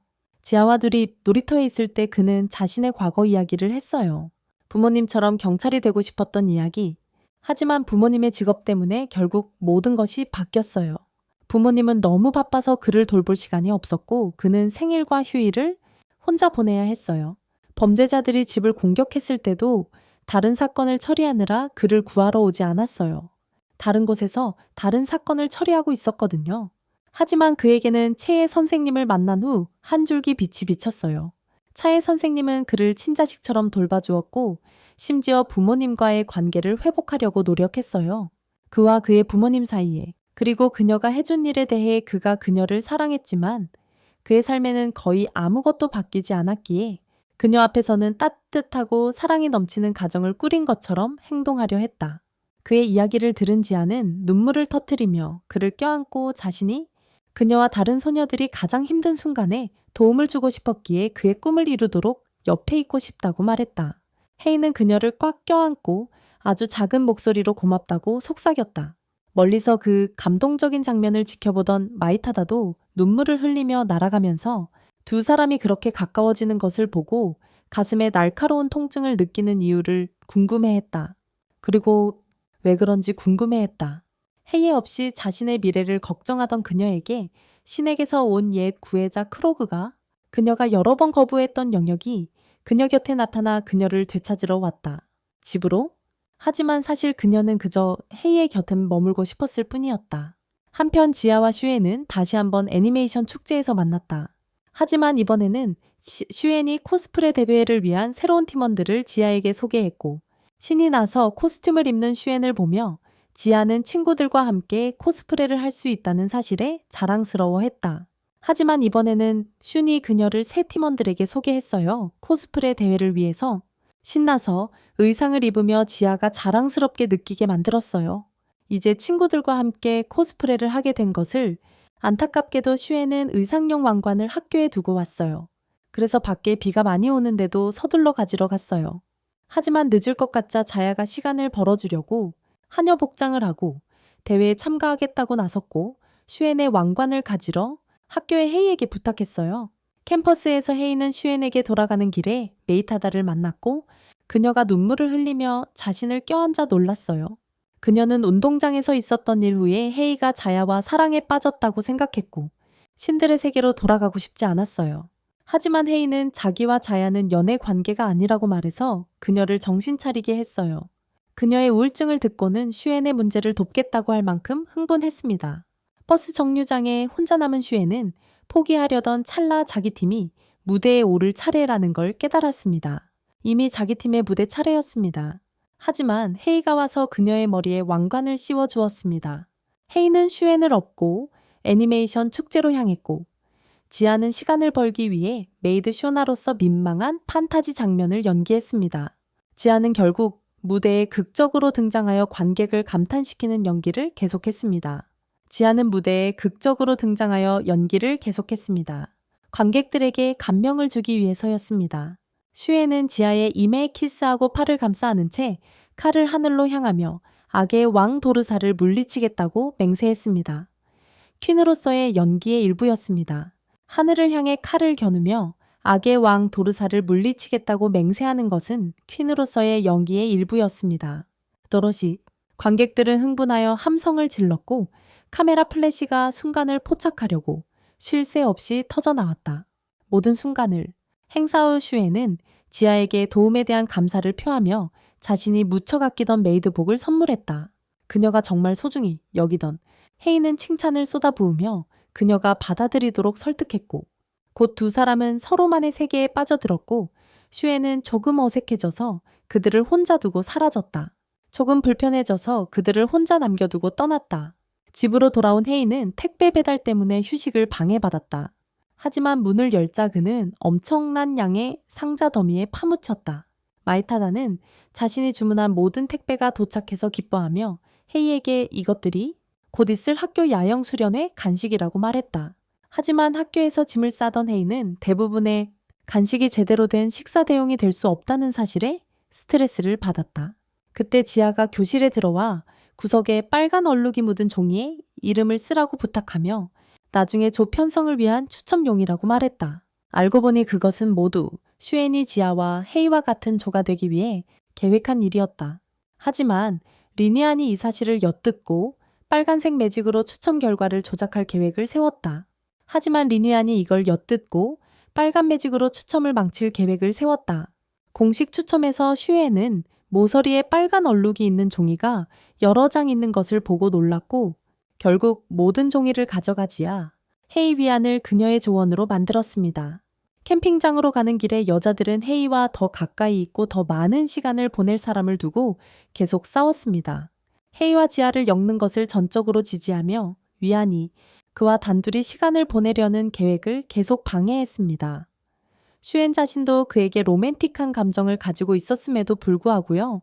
하지만 위안은 쉽게 물러서지 않았고 캠핑 여행 중 소화에 좋다고 말한 차가운 요리를 준비하여 자신이 과학자이기 때문에 지아가 준비한 다른 모든 음식 선택권을 막았습니다. 그녀는 과학자였으니까요. 그녀는 그것을 사랑을 위한 무기로 사용하는 것을 마다하지 않았다. 헤이는 그들을 진정시키기 위해 두 사람의 음식을 모두 먹기로 했지만 줄리가 자신이 지금 있는 곳으로 온다고 전화하자 그의 영혼은 흔들렸다. 그녀가 전화를 끊자마자 헬리콥터가 그들 머리 위로 날아왔고 줄리는 무거운 더플백 더미와 함께 극적으로 지상으로 내려왔다. 그녀는 곧바로 알파 여성처럼 자신의 영역을 표시하며 슈엔이 자신의 뜻에 따르지 않자 칼을 들고 쫓아다녔다. 그들의 싸움으로 모닥불의 불씨가 사방으로 흩어져 캠프에 불이 붙었고 곳곳에 불이 붙었다. 하지만 줄리는 아랑곳하지 않고 계속해서 그녀를 쫓았다. 헤이와 위안이 혼자서 불을 끄려고 하는 동안 자야는 강으로 갔습니다. 물을 뜨러갔지만 너무 강한 물살에 자야는 휩쓸려 갔고 그녀를 구하려던 슈엔도 함께 떠내려갔습니다. 하지만 이것만으로는 주리의 마음을 돌릴 수 없었고 위안에게 뺨을 맞았으며 위안은 말로써 그녀를 제압했습니다. 위안은 그녀의 행동 때문에 자야와 슈엔에게 무슨 일이 생기면 헤이는 절대 용서하지 않을 거라고 경고했습니다. 그리고 그녀의 행동 때문에 어두워진 후 헤이가 두 소녀를 무사히 데리고 돌아왔을 때 주리는 그의 가슴에 얼굴을 파묻고 울면서 용서를 구했습니다. 헤이는 부드러운 표정으로 그녀를 껴안았습니다.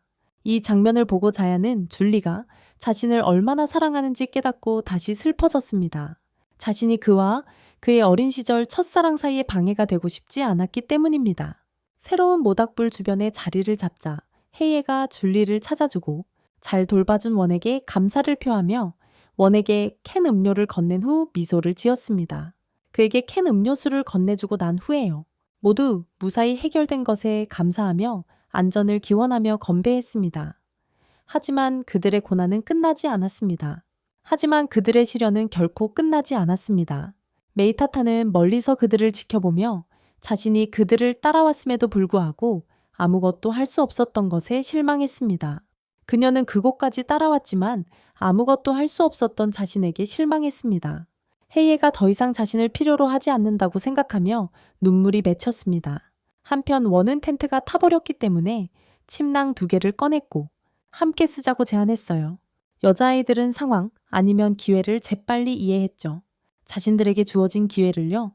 헤이는 여자아이들이 침낭 2개를 다 가지고 자고 자신은 차가운 땅에서 자겠다고 했지만 그가 모두를 구했으니 그의 친절에 보답하고 싶어서 여자아이들은 그를 설득했어요. 침낭 하나를 가지라고요.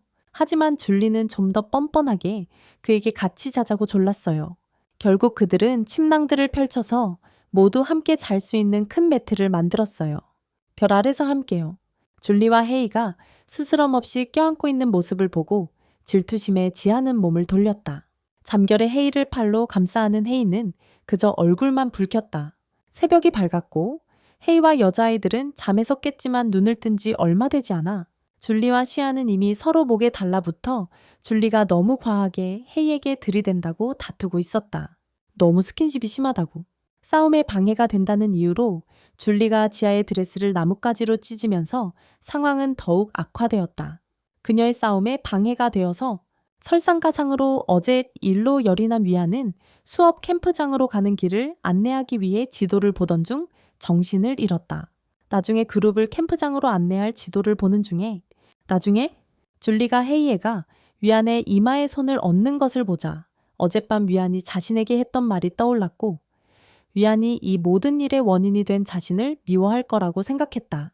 결국 어제 텐트에 불이 난 것도 그 와중에 다른 두 소녀가 강에서 거의 익사할 뻔한 것도 모두 자기 때문이었다. 그런 생각이 머릿속을 스치는 순간 헬리콥터가 갑자기 줄리의 어머니를 내려놓았고 즉시 함께 돌아가라고 요구했다. 딸처럼 필요하다면 힘을 쓸 의향이 있었지만 놀랍게도 줄리는 아무 말 없이 어머니와 함께 가기로 했고 심지어 위안도 병원에 데려가 달라고 부탁했다. 그 혼란스러운 캠핑 여행 후 헤이는 집에서 휴식을 취하고 싶었지만 그녀의 딸처럼 필요하다면 힘을 쓸 의향이 있었지만 놀랍게도 줄리는 아무 불평 없이 어머니와 함께 가기로 했고 심지어 위안도 병원에 데려가 달라고 부탁했다. 그 후 혼란스러운 캠핑 여행 후 헤이는 집에서 휴식을 취하고 싶었지만 알고 보니 지아가 자기 옷을 가지러 온다고 했기에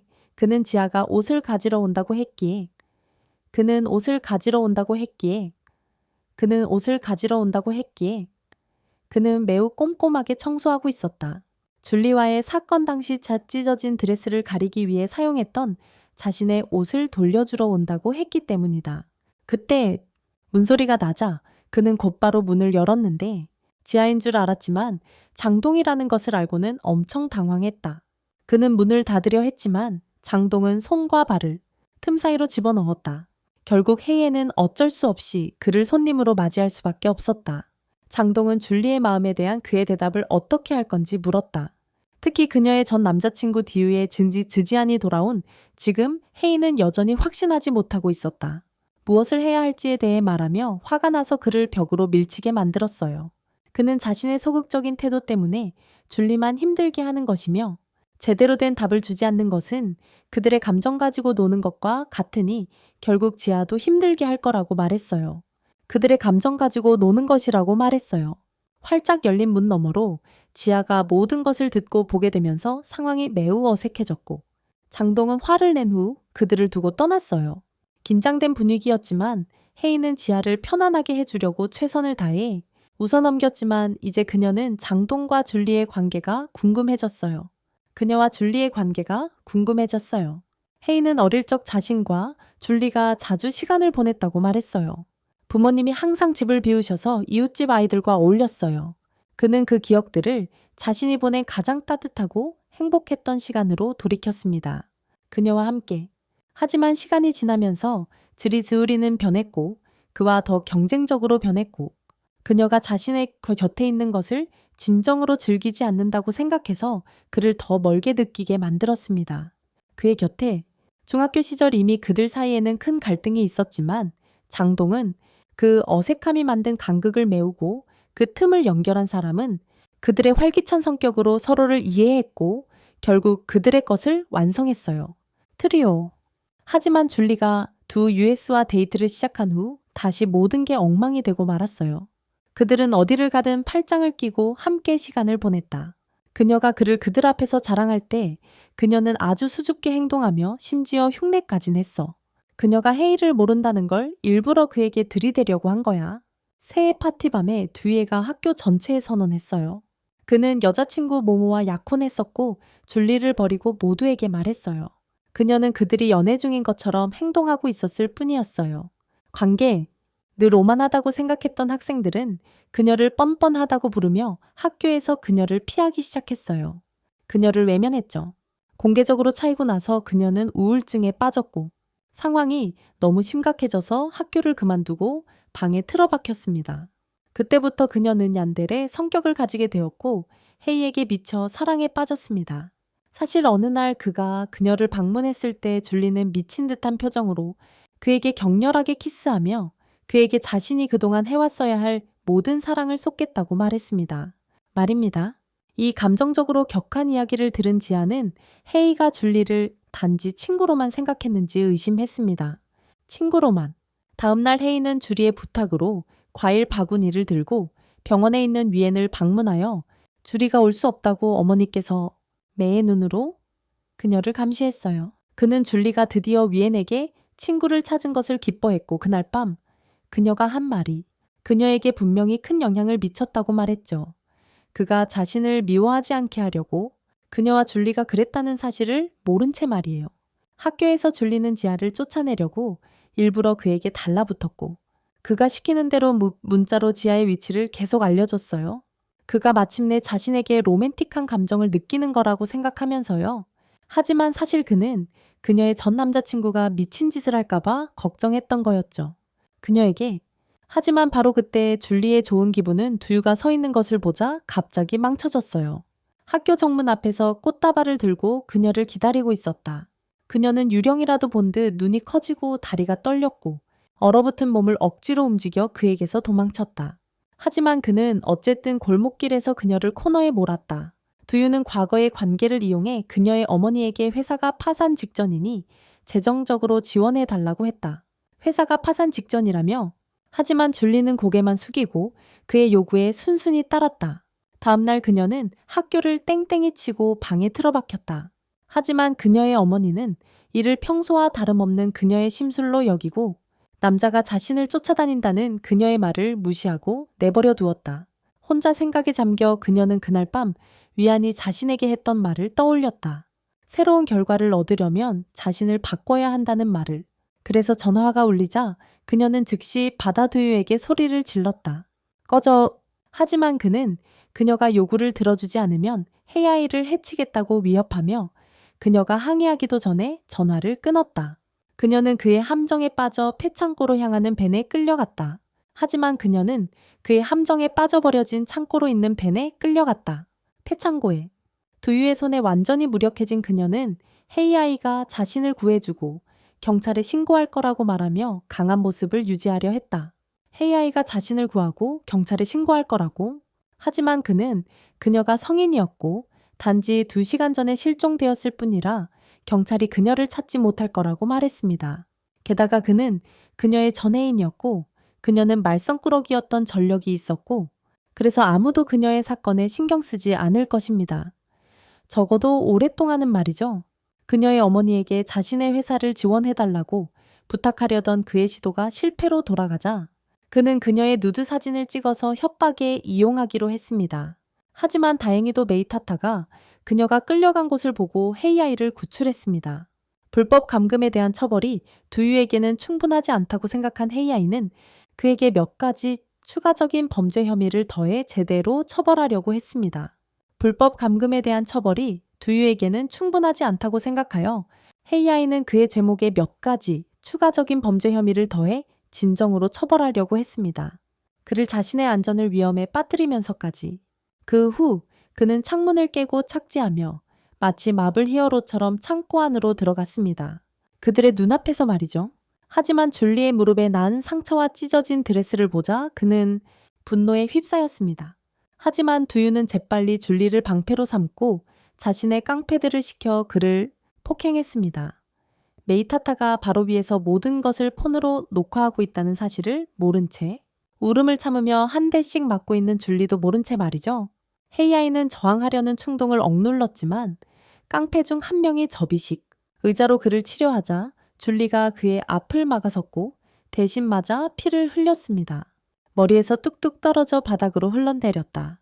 평소의 한 대의 기질로 돌아온 그녀는 마침내 두유의 빈약한 협박에 맞서 자신이 그를 진심으로 사랑한 적이 없었다고 밝혔다. 두유의 빈약한 협박에 맞서 자신이 그를 진심으로 사랑한 적이 없었다고 밝혔다.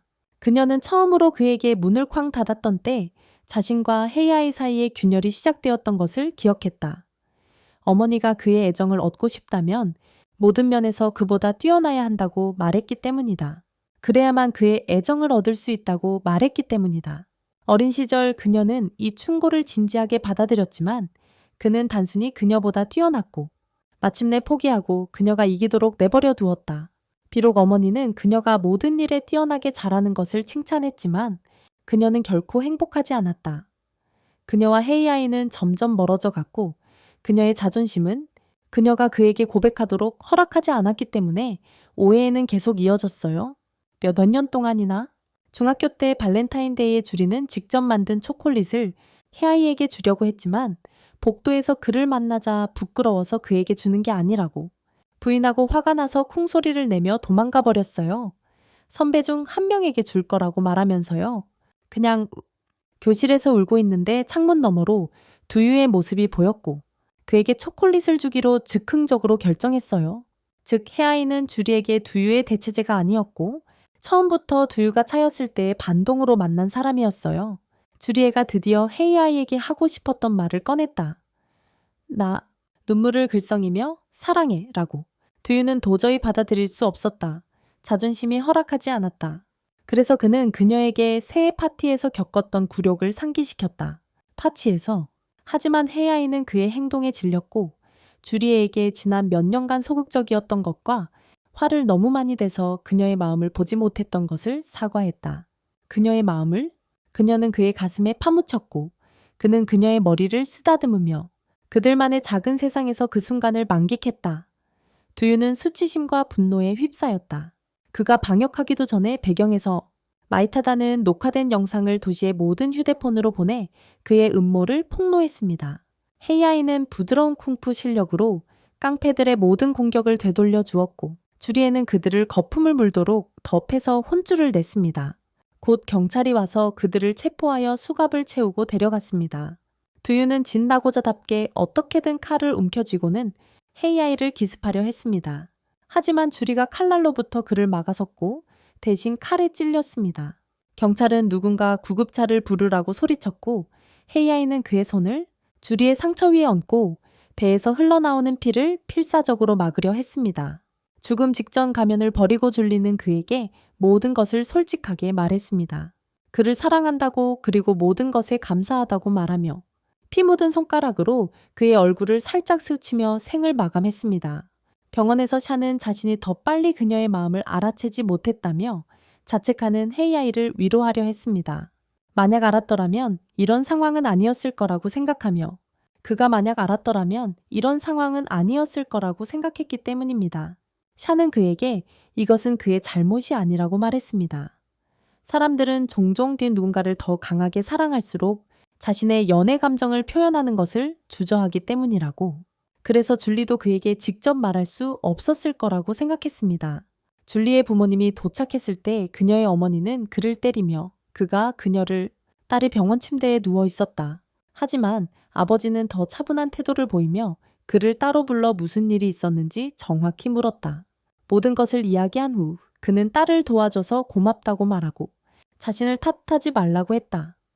자신과 아내도 그동안 딸에게 신경 쓰지 못한 부분이 있기 때문이라고 말했다. 하지만 그의 부드러운 시선은 그의 마음속 분노를 녹이기에 충분하지 않았다.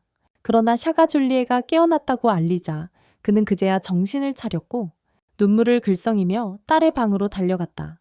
하지만 딸이 자신을 기억하지 못하자 그의 마음은 무너졌다. 눈물을 흘리며 딸의 방으로 달려갔다. 하지만 딸이 자신을 기억하지 못하자 그의 마음은 무너졌다. 그녀의 부모님은 의사를 부르러 나갔고 샤는 문을 닫아서 그들을 위해 준비했어요. 프라이버시. 줄리는 얼굴을 가리며 방어 태세를 취했어요. 하이이가 앉아 있어도 말이죠. 침대 옆에서 그는 자신을 어린 시절 친구라고 다시 소개할 때 미소에 약간의 슬픔이 묻어 있었다. 친구. 그를 약하게 만들어서 이 난장판에 빠지게 한 사람은 누구야? 그리고 앞으로는 그는 그녀를 영원히 지켜줄 거야. 이 일에 그녀는 눈물을 흘리며 그의 품에 안겼고 속삭였다. 그녀는 그의 말을 그 익숙한 얀델의 목소리로 기억해. 알고 보니 그저 그를 독차지하려는 척 연기한 것이었어요. 하지만 그녀를 찾아온 다른 여자들에게 들켰죠. 잠시 동안 모든 것이 제자리로 돌아왔지만 백발의 소녀가 파티를 망쳤어요. 그 소녀의 이름은 령소드 헤이의 사촌이었는데 그에게 푹 빠져서 주리처럼 그에게 매달렸어요. 하지만 그럼에도 불구하고 그녀의 애정에는 무언가 다른 점이 있었어요.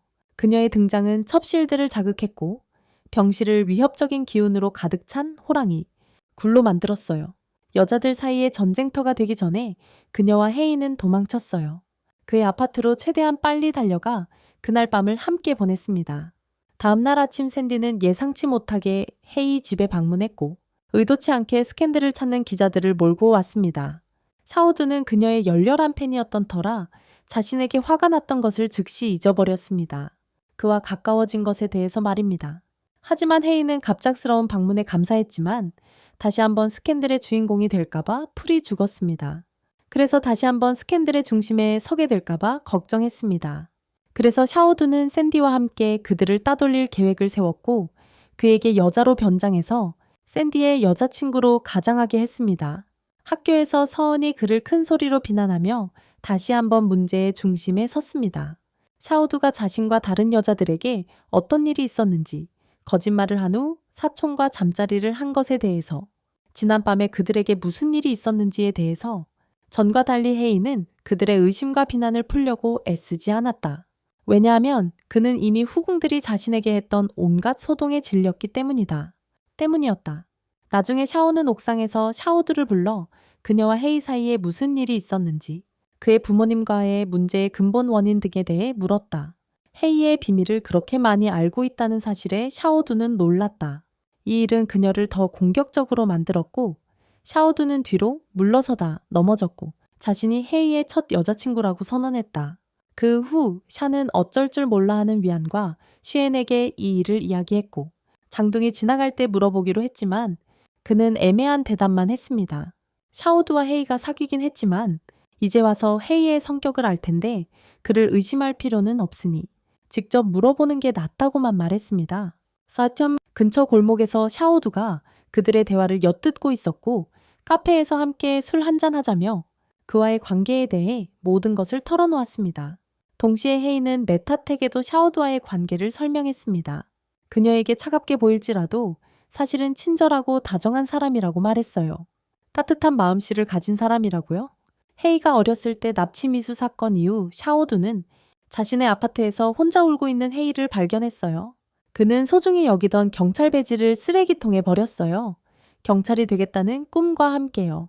아버지가 가장 필요했던 순간에 구해주지 않았기 때문이었죠. 가장 필요할 때 샤오두는 완전히 이해하지 못했지만 그의 눈물을 잊게 해주려고 함께 게임을 하자거나 이야기를 들려달라고 했어요. 하지만 그의 마음속 상처는 너무 깊었어요. 여름 방학의 무대극처럼. 헤이는 다시 한번 혼자가 되었는데 아무도 그와 함께 짝을 이루려 하지 않았기 때문이었다.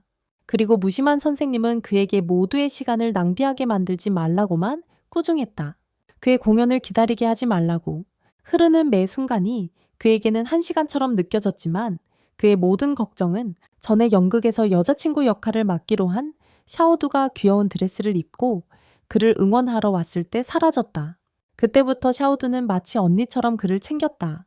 헤이가 성숙하고 강한 오빠 역할을 해야 했음에도 불구하고 심지어 그녀는 헤이와 정동의 우정을 이어주기 위해 억지로 끌고 다녔다.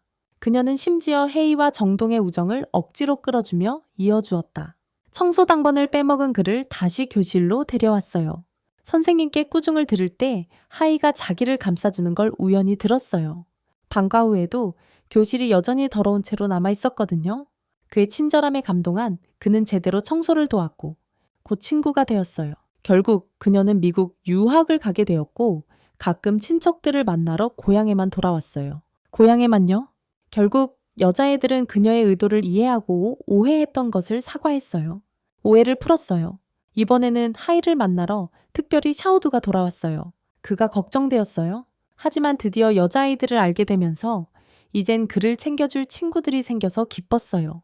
그를 돌봐줄 친구들이 생겨서 다행이었어요. 공항에서 그녀를 배웅했어요. 그녀는 미국으로 돌아가기로 결심하고 헤이에게 작별 인사도 하지 않고 비행기에 탑승했어요. 그 후 비행기 좌석에서 그에게 문자 메시지를 보냈어요. 더 이상 혼자가 아니라는 사실에 얼마나 기쁜지, 그리고 작별 인사 없이 떠나서 미안하다고 말했어요. 비행기를 위해 휴대전화를 끄면서 한숨을 쉬었어요. 비행 때문에? 하지만 여자아이들은 그가 포기하는 것을 허락하지 않았어요. 그가 그 사실을 알고 있었음에도 불구하고 샤가차로 데려다줘도 시간 안에 못 갈 거예요. 왜냐하면 그는 항상 여자애들이 도움이 필요할 때 포기하지 않았거든요. 이제 그 은혜를 갚기 위해 모두들 각자 다른 차를 타고 분노의 질주를 펼쳤죠. 샤오두가 있는 곳으로 그를 데려가기 위해서요. 줄리도 고속, 추격에 합류해서 그의 뒤를 바짝 쫓던 순찰차를 고의로 들이받았죠. 샤는 심지어 운전기사에게 바리케이드를 뚫고 불법적인 지름길로 과수원까지 가서 비행기에 타도록 했고 메이타다는 추가적인 마법으로 지원을 했습니다. 비행기가 이륙하자 헤이는 차의 선루프를 통해 샤오두에게 소리쳤습니다. 차가 비행기와 나란히 달리면서요. 마이타다가 마법을 사용해 그의 목소리를 샤오두의 귀에 직접 전달하는 동안 그녀가 마침내 비행기 창문을 통해 그를 바라보았을 때 눈에는 곧바로 눈물이 고였습니다. 그 순간 그가 말하지 않더라도 그녀는 그가 잘 될 거라는 것을 알았습니다. 하지만 헤이가 그가 나이처 아주 잘 지내고 있다고 더 이상 걱정할 필요가 없다고 그녀에게 말해 주었습니다. 바람이 오랫동안 보이지 않던 소중한 친구에게 그의 감사를 전했습니다. 그의 뒤로 해가 지는 동안 그의 후궁들은 미소를 지으며 그를 맞이했습니다. 그들은 그가 잘 될 것이라고 자신들이 그의 편이라고 그에게 확신시켜 주었습니다. 하지만 그 감동적인 순간 후 줄리는 기회를 잡아 키스를 했습니다. 평소처럼 여자들이 기름을 붓듯이 더욱 싸움을 크게 만들며 슈안과 또다시 싸우기 시작했습니다. 평소처럼 혼란에 가세하며 불에 기름을 부었습니다. 신들의 세계 위에서 마이타다는 그를 다정하게 바라보며 그가 아직도 큐피드의 초콜릿을 다 처리하지 못했으니 그들의 여정은 아직 한참 멀었다고 말했습니다. 멀었습니다. 다음 영상을 시청해주세요. 다음 시간에 다시 만나요. 전설의 플롯 마스터 여러분.